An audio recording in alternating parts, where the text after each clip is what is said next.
ए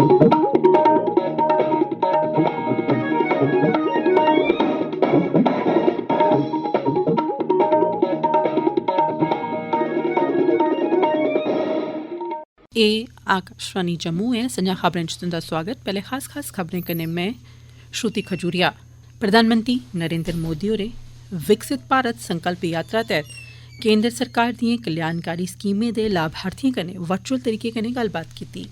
बधदे जलवायु संकट कन्नै निबड़ने ते उच्च महत्वाकांक्षी आह्वान कन्नै COP28 शिखर सम्मेलन दुबई च शुरू। भारत दी G20 अध्यक्षता अज्ज समाप्त होआ करदी ऐ।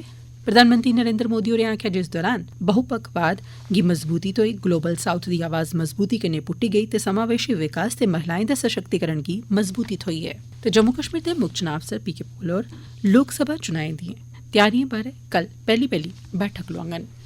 खबरें दी तफसील कन्नै जगमोहन शर्मा।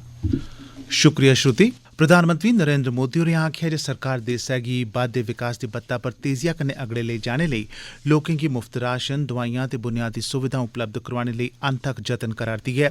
उनें गलाया जे भारत ने 2047 तगर विकसित राष्ट्र बनने दा पक्का निश्चा करी लैता ऐ ते हून एह् रुकने आह्ला नेईं ऐ। प्रधानमंत्री होर अज्ज विकसित भारत संकल्प यात्रा दे तैह्त केंद्र सरकार दिएं कल्याणकारी योजनाएं दे लाभार्थिएं कन्नै वर्चुअल गल्लबात दौरान बोला'रदे हे। उनें आखेआ जे इस यात्रा दा मकसद एह् यकीनी बनाना ऐ जे सब्भनें लाभार्थिएं गी महत्वपूर्ण योजनाएं दा समेंबद्ध तरीके नै पूरा लाह हासल होई सकै। मोदी होरें आखेआ जे लोक अपने अपने क्षेत्रें च सूचना, शिक्षा ते संचार वैन दा दिल खोलियै स्वागत करा करदे न ते इसी मोदी दी गारंटी दा नां दित्ता जा करदा ऐ। उनें आखेआ जे इनें वैनें 12,000 पंचायतें च 3 लक्ख लोकें तगर अजें तोड़ी पुज्ज बनाई लैती दी ऐ। प्रधानमंत्री होरें आखेआ जे सरकार ने प्रधानमंत्री गरीब कल्याण अन्न योजना दे तैह्त लाभार्थिएं गी 5 होर ब'रें लेई मुफ्त राशन देने दा निर्णय लैता ऐ ते एह् मोदी दी गारंटी ऐ। उनें अग्गें आखेआ जे विकसित भारत संकल्प यात्रा इस म्हीने दी 15 तरीक गी झारखंड थमां शुरू कीती गेई ही ते एह्दा मकसद सरकार दिएं योजनाएं दा पूरा लाह हर योग्य लाभार्थी तगर पुजाना ऐ, टकोह्दा करियै उंदे तगर जिनेंगी अजें तोड़ी इंदा लाह हासल नेईं होआ करदा। उनें आखेआ जे विकसित भारत दा आधार 4 अमृत थंब न, जिंदे च महिला शक्ति, युवा शक्ति, किसान ते गरीब परिवार शामल न ते महिलाएं, नौजवानें, करसानें ते गरीबें दे उत्थान कन्नै भारत इक विकसित राष्ट्र बनी जाग। प्रधानमंत्री होरें इस मौके ड्रोन दीदी कार्यक्रम दी बी शुरुआत कीती। इस योजना गी नमो ड्रोन दीदी नां दित्ता गेआ ऐ। मोदी होरें आखेआ जे इस पैह्ल तैह्त महिला आप सहायता समूहें गी ड्रोन प्रदान कीते जाङन तां जे इस टैक्नोलोजी दा इस्तेमाल राई-बाई दे क्षेत्र च बी कीता जाई सकै। उनें आखेआ जे महिला आप सहायता समूहें गी ड्रोन चलाने दी सिखलाई बी दित्ती जाग। प्रधानमंत्री होरें एम्स देवधर च 10,000वें जन औषधि केंद्र दा बी उद्घाटन कीता, जित्थें लोकें गी सस्ते भाएं पर दवाइयां उपलब्ध होङन। इस मौके राई-बाई मैह्कमे दे मंत्री नरेंद्र सिंह तोमर होरें आखेआ जे प्रधानमंत्री मोदी हुंदा सुखना भारत गी 2047 तगर इक विकसित मुल्ख बनाना ऐ ते विकसित भारत संकल्प यात्रा एह्दे च इक महत्वपूर्ण भूमिका निभाग। विकसित भारत संकल्प यात्रा त्रिये रोज भी जम्मू च जारी है। रघुनाथ बाजार पुज्जने पर अज्ज यात्रा दा बड़ा शानदार ते जोरदार स्वागत किया गया। इस दौरान सरकारी स्कीमें बारे जानकारी दित्ती गई। लोकें च इस बारे खासा उत्साह दिक्खने गी लब्भा। साढ़े जम्मू दे जिला संवाददाता अंकुश शर्मा दी रिपोर्ट मुजब खड़ीकां तलाऽ दी बसनीक मीना कुमारी जेड़ी केंद्र प्रायोजित स्कीम दी लाभार्थी है ने दस्सेआ जे ओह्दा सुखना PM स्वनिधि स्कीम राएं पूरा होआ है। उनें 10,000 रुपए दी मदद कन्नै फल बेचने दा कम्म शुरू कीता है। उनें गलाया मैं रेडी लगाना चाहती हूँ। मैंने मोदी की तरफों 10,000 रुपए दी है ते मैं उन तरफों मैं शुक्रिया करना चाहती हूँ। मैंने मोदी मतलब बड़ा हेल्प करने के लिए उनके लिए शुक्रिया। यात्रा दा असर लोकें पर सकारात्मक होआ करदा है। विकसित भारत संकल्प यात्रा दा सरिस्ता कल सुरनकोट कस्बे च भी कीता गया। एह्दा मकसद केंद्र दिएं सारिएं स्कीमें दा लाह आम लोकें तगर पुजाना है।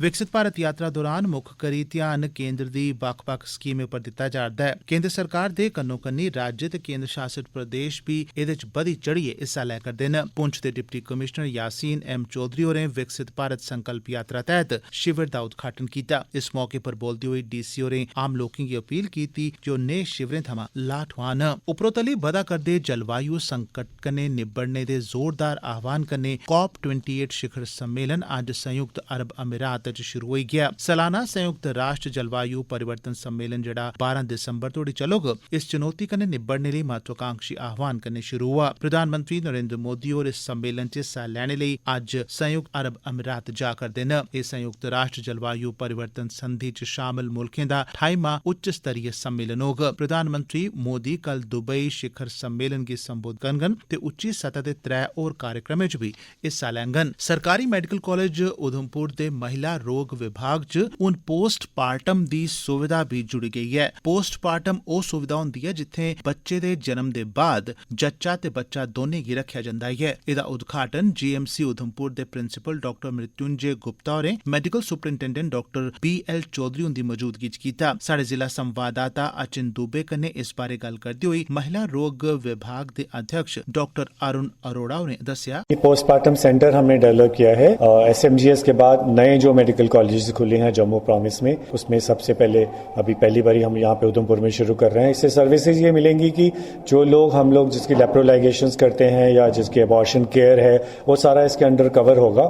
और उन लोगों को कुछ जो बिना एनेस्थीसिया के हम लोग करते थे, अब उनको यहाँ पे एनेस्थीसिया के अंडर की क्वालिटी ऑफ केयर बढ़ जाए और उनको इस तरीके से हम यहाँ पे वो सारी सर्विसेज दे देंगे। एह खबरां तुस आकाशवाणी जम्मू परा सुना'रदे हो। बाकी दियें खबरें कन्नै श्रुति खजूरिया। प्रधानमंत्री नरेंद्र मोदी होरें आखेआ जे भारत ने G20 अध्यक्षता दौरान केई गैर मामूली उपलब्धियां हासल कीतियां न। इस अवधि दौरान बहुपक्षवाद गी मजबूती थ्होई, ग्लोबल साउथ दी आवाज मजबूती कन्नै चुकी गेई, समावेशी विकास ते महिलाएं सशक्तिकरण गी भी मजबूती थ्होई ऐ। उनें आखेआ जे भारत ने इस संकल्प कन्नै ब्राजील गी G20 दी अध्यक्षता सौंपी ऐ जे आम लोकें धरती, शांति ते समृद्धि दी दिशा च सांझे जतन होने लेई केई ब'रें तगर प्रभावी रौह्ङन। इक दैनिक अंग्रेजी अखबार च छपे दे लेख च मोदी होरें आखेआ जे भारत गी G20 दी अध्यक्षता थ्होए दे अज्ज 365 दिन पूरे होई गे न ते एह समां वसुदेव कुटुंबकम मतलब इक धरती, इक परिवार ते इक भविक्ख दे नेम पर संजीदगी कन्नै विचार करने दा ऐ। उनें आखेआ जे इस दौरान भारत ने दुनिया गी मौजूदा स्थिति च बदलाव ते सकल घरेलू उत्पाद पर केंद्रित विकास दे बजाय समूलची मनुक्खता दे विकास पर केंद्रित सोच अपनाने दा मूल मंत्र दित्ता। उनें आखेआ जे भारत ने दुनिया गी अपने मुल्लें कदरें गी चेता नुआने दी कोशिश कीती ऐ जेड़ी असेंगी जोड़दी न। मोदी होरें आखेआ जे भारत संयुक्त राष्ट्र सुधारने दे जतनें च सब्भनें शा अग्गें होइयै महत्वपूर्ण भूमिका निभा करदा ऐ, जेह्दे नै समूलची दुनिया च इक बरोबरी आह्ली व्यवस्था यकीनी बनोग। G20 दी भारत दी अध्यक्षता दा अज्ज खीरी ध्याड़ा ऐ। जम्मू कश्मीर दे मुक्ख चुनां अधिकारी PK पोले होरें औंदे लोकसभा चुनां दिएं त्यारिएं बारै कल 1 दिसंबर गी बैठक लाङन, जेह्दे च केंद्र शासित प्रदेश दे सब्भनें 20 जिलें दे डिप्टी कमिशनरें जेह्दे अपने अपने जिले दे जिला चुनां अफसर हुंदे न ते कन्नै SSPएं कन्नै वर्चुअल ढंगै कन्नै गल्लबात करङन। आकाशवाणी दे जम्मू संवाददाता ने जानकारी दित्ती ऐ जे औंदे अप्रैल म्हीने दौरान होने आह्ले इनें चुनाएं बारै लग्गने आह्ली इस पैह्ली बैठक मुक्ख तौर पर वोटिंग मशीनें, VVPAटें, नोडल अफसर नियुक्त करने, उंदी सिखलाई ते सुरक्षा बंदोबस्तें बारै सलाह सूत्र कीता जाग। सरकार ने अगले हफ्ते शुरू होने आह्ले संसद दे स्याले आह्ले इजलास लेई 18 विधेयक सूचीबद्ध कीते न। इंदे च महिला आरक्षण कानून दे प्रावधानें गी जम्मू कश्मीर ते पुदुचेरी तगर बधाने सरबंधी 2 ते अपराधी कानूनें गी बदलने लेई 3 विधेयक शामिल न। आकाशवाणी दे जम्मू संवाददाता ने जानकारी दित्ती ऐ जे सरकार दी इक ऐसा विधेयक आनने दी बी योजना बना करदी ऐ जेह्दे च कश्मीरी विस्थापितें, POK थमां आए दे विस्थापितें ते अनुसूचित जनजातिएं दी नुमाइंदगी प्रदान करने लेई जम्मू कश्मीर विधानसभा च सीटें दी गिनतरी 107 कोला बधाइयै 114 करने दी व्यवस्था होऐ। उपराज्यपाल मनोज सिन्हा होरें LG मुलाकात कार्यक्रम तैह्त नागरिकें गी वर्चुअल माध्यम राहें संबोधित कीता। उनें जेके कार्यक्रम तैह्त दर्ज कीती गेदी शिकायतें दा बी संज्ञान लैता। उनें इनें शिकायतें ते मसलें दा समेंबद्ध ढंगै सिर नबेड़ा करने लेई हिदायतां बी जारी कीतियां। उनें आखेआ जे तेजिया कन्नै प्रोग्रामें दी अमलावरी कन्नै जम्मू कश्मीर दी अर्थव्यवस्था गी बड़ा मता बढ़ावा दित्ता जा'रदा ऐ। उनें आखेआ जे पारदर्शिता ते म्यार गी बधाने, जवाबदेही ते लोकें तगर पुज्ज सरबंधी सरिस्ते च सुधार आया ऐ। उनें आखेआ जे बक्ख-बक्ख सैक्टरें च थोआ'रदे तेजिया कन्नै विकास ते इंदे आसेआ दस्सी जा करदी कारकरदगी केंद्र शासित प्रदेश दी बेशुमार समर्थ गी दर्शांदी ऐ। उपराज्यपाल होरें आखेआ जे अस इस समर्थ गी मूरत रूप देने लेई बचने बज्झे दे आं। चीजें बस्तें ते सेवाएं सरबंधी कार्य बारै 2 रोज़ा समर्थ निर्माण प्रोग्राम दा सरिस्ता कीता गेआ। दा आयोजन चार्टर्ड अकाउंटेंट्स ते भारतीय संस्थान ते प्रदेश टैक्स मैह्कमे ने सांझे तौर पर कीता। एह् कार्यक्रम जम्मू ते श्रीनगर च कन्नो कन्नी शुरू होआ। जम्मू च इस कार्यक्रम दा उद्घाटन प्रदेश टैक्स प्रशासनिक विभाग जम्मू दी अतिरिक्त आयुक्त होरें कीता, जिसलै कि श्रीनगर च इसदा उद्घाटन प्रदेश टैक्स ते प्रशासनिक मैह्कमे कश्मीर दे अतिरिक्त आयुक्त होरें कीता। इस दौरान GST सरबंधी बक्ख-बक्ख पहलुएं पर व्यापक विचार विमर्श कीता गेआ।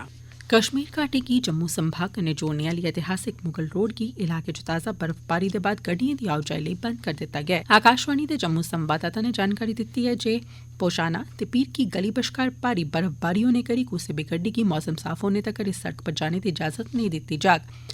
जम्मू प्रांत दे ज्यादातर उपरले प्हाड़ी इलाकें च बर्फबारी दी जानकारी थ्होई ऐ, जिसलै जे प्रांतें दे झिगड़े इलाकें च कल रातीं थमां गै बरखा पवा करदी ऐ।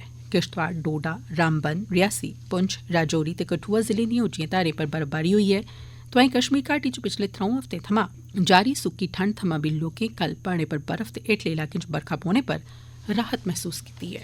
ते अखीरै च खास खबरां इक बारी परतियै प्रधानमंत्री नरेंद्र मोदी होरें विकसित भारत संकल्प यात्रा तैह्त केंद्र सरकार दिएं कल्याणकारी स्कीमें दे लाभार्थिएं कन्नै वर्चुअल तरीके नै गल्लबात कीती। बधदे जलवायु संकट कन्नै निब्बड़ने ते उच्च महत्वाकांक्षी आह्वान कन्नै COP28 शिखर सम्मेलन दुबई च शुरू। भारत दी G20 अध्यक्षता अज्ज समाप्त होआ'रदी ऐ। प्रधानमंत्री नरेंद्र मोदी होरें आखेआ जे इस दौरान बहुपक्षवाद गी मजबूती थ्होई, ग्लोबल साउथ दी आवाज मजबूती कन्नै पुट्टी गेई ते समावेशी विकास ते महिलाएं दे सशक्तिकरण गी बढ़ावा थ्होआ ऐ। ते जम्मू कश्मीर दे मुक्ख चुनां अफसर PK पोले होर 2024 आह्ले लोकसभा चुनाएं दिएं त्यारिएं बारै कल पैह्ली बैठक लाङन। एह्दे कन्नै गै खबरें दा एह् बुलेटिन समाप्त होआ।